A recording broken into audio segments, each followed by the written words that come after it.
Assalamualaikum warahmatullahi wabarakatuh. Hari ini kita ketemu lagi dalam pembelajaran kimia tata nama senyawa kimia. Tata nama senyawa kimia tak akan lepas dari adanya pemahaman tentang mana itu unsur logam, mana unsur non logam, dan ada unsur metaloid dalam sistem periodik ya. Ini lihat yang unsur logam itu golongan 1A, 2A, 3A, dan unsur golongan 1 sampai 8B. Unsur non-logam adalah golongan 4A, 5A, 6A, dan 7A. Yang ini yang perlu dihafal cukup 10 unsur, yaitu C karbon, P fosfor, N nitrogen, S belerang, oksigen, hidrogen, F fluorin, Cl klorin, brom, Br iodin, I. Dengan jabatan kelainnya C PNS ongkos hadinya via C dengan beri. Ini yang hafal. Kalau tidak ada unsur 10 ini berarti dia otomatis masuk kepada logam. Bagaimana dengan metaloid? Metaloid itu adalah unsur logam yang memiliki sifat unsur non logam. Jadi secara umum metaloid juga masuk pada logam. Tata nama apa saja yang kita bahas dalam tata nama kimia ini menurut IPAK apa? International Union of Pure and Applied Chemistry. Yaitu pertama senyawa kovalen, tata nama senyawa ion, asam, basa, dan organik. Tata nama senyawa kovalen. Senyawa kovalen disebut juga dengan senyawa biner yang terdiri dari dua jenis unsur, yaitu contohnya misalnya air terdiri dari atas hidrogen dan oksigen, amonia, N nitrogen dan hidrogen. Syarat kovalen adalah non logam dengan non logam. Ini urutan penulisannya, tidak boleh dibalik.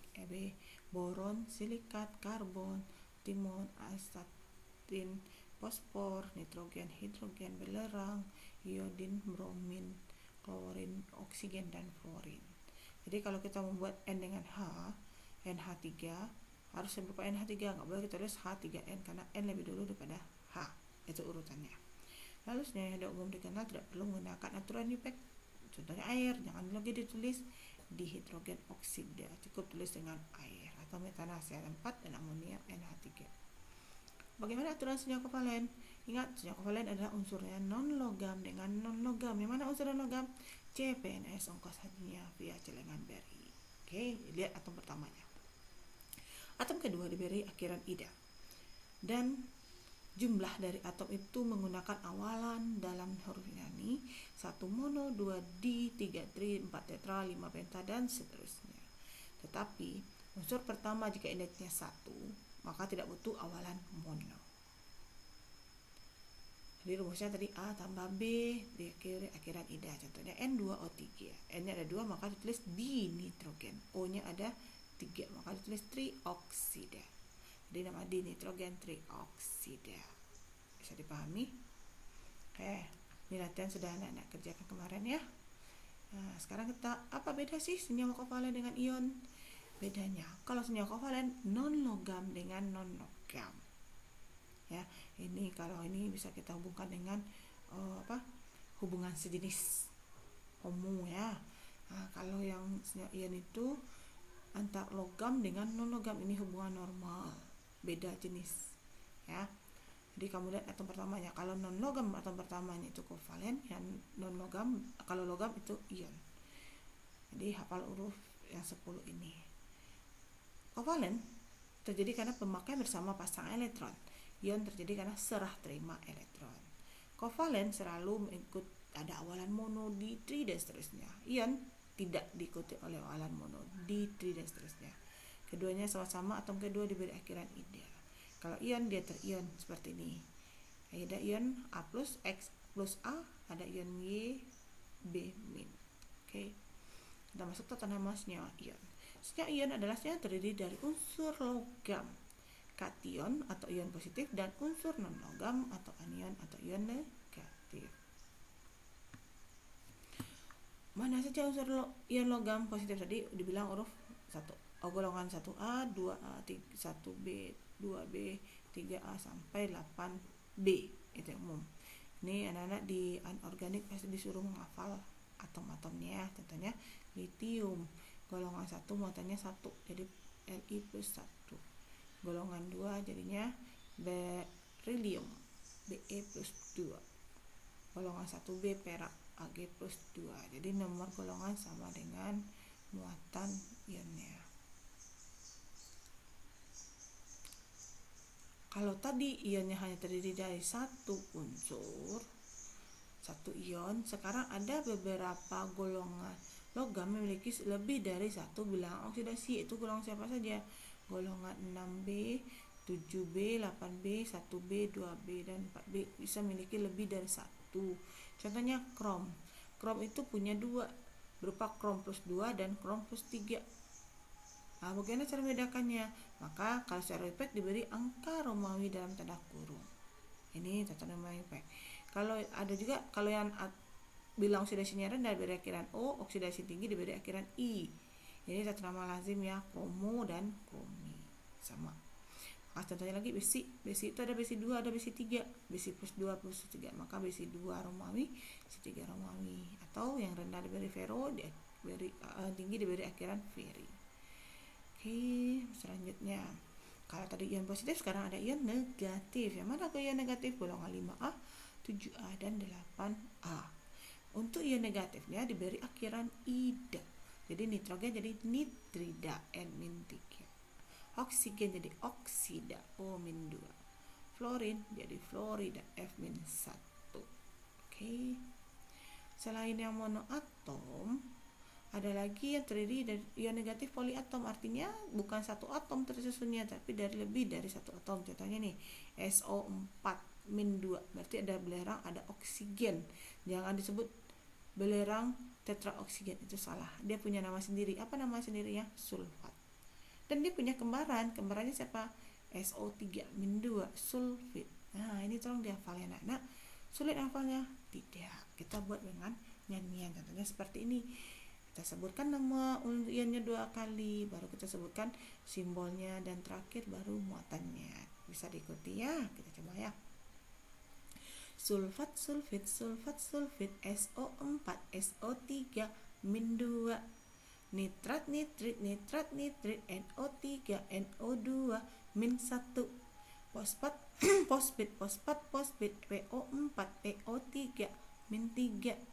Arsenat, arsenit, arsenat, arsenit, ASO4, ASO3-3. Antimonat, antimonit, antimonat, antimonit, SbO4, SbO3-3. Kromat, dikromat, kromat, dikromat, CrO4, Cr2O7-2. Permanganat, manganat, permanganat, manganat, MnO4-1, MnO4-2. Klorid, klorat, klorid, klorat, klorid, klorat, ClO2, ClO3-1. Hipoklorit, hipoklorit, ClO-1. Perklorat, perklorat, ClO4-1. Hidroksida, hidroksida, OH-1. Karbonat, karbonat, CO3-2. Oksalat, oksalat, C2O4-2. Tiosulfat, tiosulfat, S2O3-2. Silikat, silikat, SiO3-2. Sianida, sianida, Cn-1. Tiosanat, tiosanat, SCN-1. Peroksida, peroksida, O2-2. Asetat, asetat, CH3COO-1.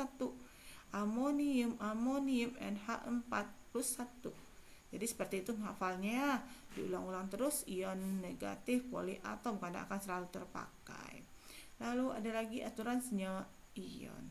Senyawa ion ingat tadi antara logam, yaitu ion positif atau kation, dengan non-logam atau ion negatif, diberi akhiran ida, tidak menggunakan alan monoditrian dan seterusnya.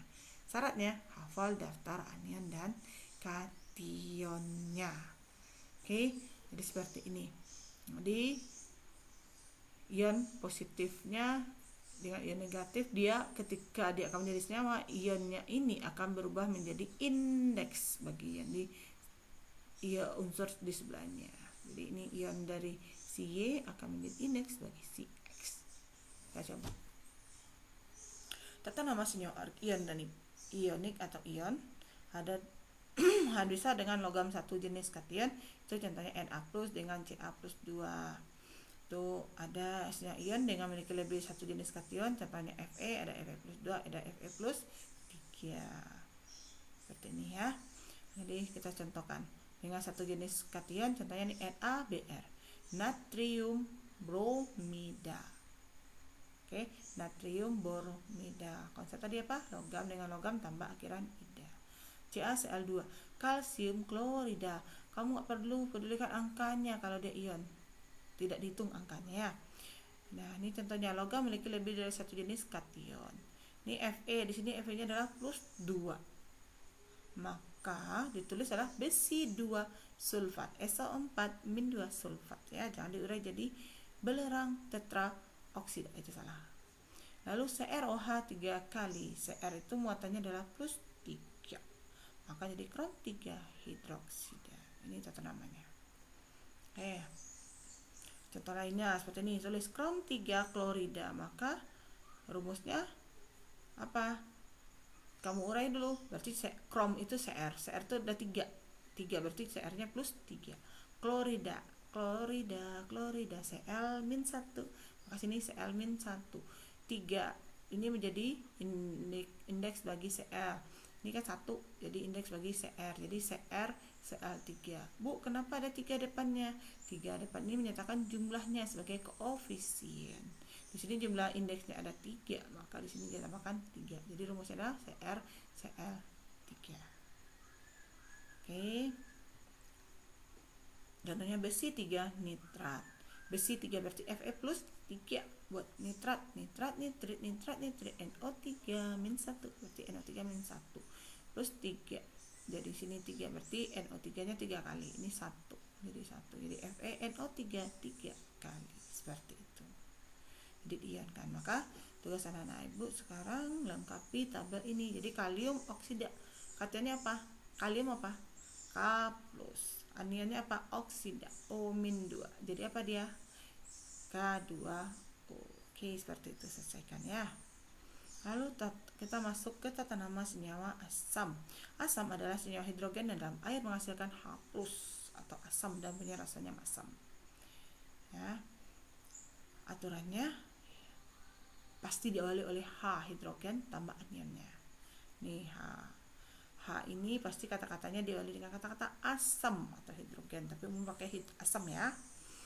Dan atom kedua diakhiri dengan ida, kecuali dia adalah ion polyatom. Oke, seperti ini. Jadi sama juga ionnya menjadi ke depan, muatannya menjadi indeks, muatan si jadi indeks untuk CH. Contohnya gini,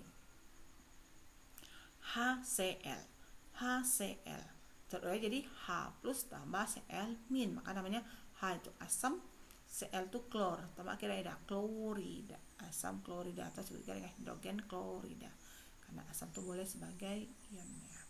H2SO4, H plus SO4 min 2 sulfat SO4 min 2. Kenapa 2 hanya? Ya karena di sini jumlah hanya ada 2 kan, maka 2 koefisiennya asam sulfat atau hidrogen sulfat. Pengecualian untuk asam asetat, H itu bisa terletak di belakang kalau dia cuma hanya 1. Tapi kalau apa letaknya sama, bisa tulis atom pertama itu selalu positif diikuti oleh belakang negatif. Oke, itu asam. Lalu tata nama senyawa basa. Basa adalah senyawa dalam air menghasilkan ion OH min hidroksida. Larutannya bisa kausatik, basah jika terkena kulit licin seperti bersabun. Apa ciri basa tadi? Memiliki ion OH min. Di mana letak OH min? OH min karena muatan negatif letaknya di belakang, diikuti oleh kata-kata hidroksida. Depannya pasti selalu kation atau logam. Nanti juga sama, muatannya menjadi indeks, muatannya jadi indeks. Contohnya nih NaOH. NaOH terdiri dari Na plus tambah OH min, natrium hidroksida. CaOH 2 kali, berarti 2 ini kita naikkan ke atas, jadi Ca plus 2 tambah 2 OH min, kalsium hidroksida. Nah, tugas anak satu lagi, tuliskan rumus kimia asam dan nama dari sisa asamnya. Jadi kamu tambah H plus depannya, jadilah asam apa buat namanya. Ini sama asam. Dan nomor 5 tambah basa. Basa tambah apa? Tambahkan OH-nya. Berapa OH-nya tergantung kepada muatan dari ion si logamnya. Terakhir, tata nama senyawa organik. Tata senyawa organik adalah senyawa karbon dengan sifat tertentu. Senyawa organik memiliki tata nama khusus.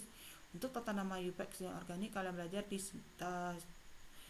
kimia organik ya. Ini yang lazim saja. Contohnya C4 sebut metana, urea itu sebut CONH2 dua kali, asam cuka atau asetat itu C3COH, glukosa atau gula itu C6H12O6, kloroforum ini untuk bius ya, CHCl3, aseton C3CO, CH3 ini gunakan cewek ini pasti kenal untuk kutek ya, pewarna kuku. Oke, sekian, terima kasih. Assalamualaikum warahmatullahi wabarakatuh. Silakan kerjakan PR-nya, tugasnya ya.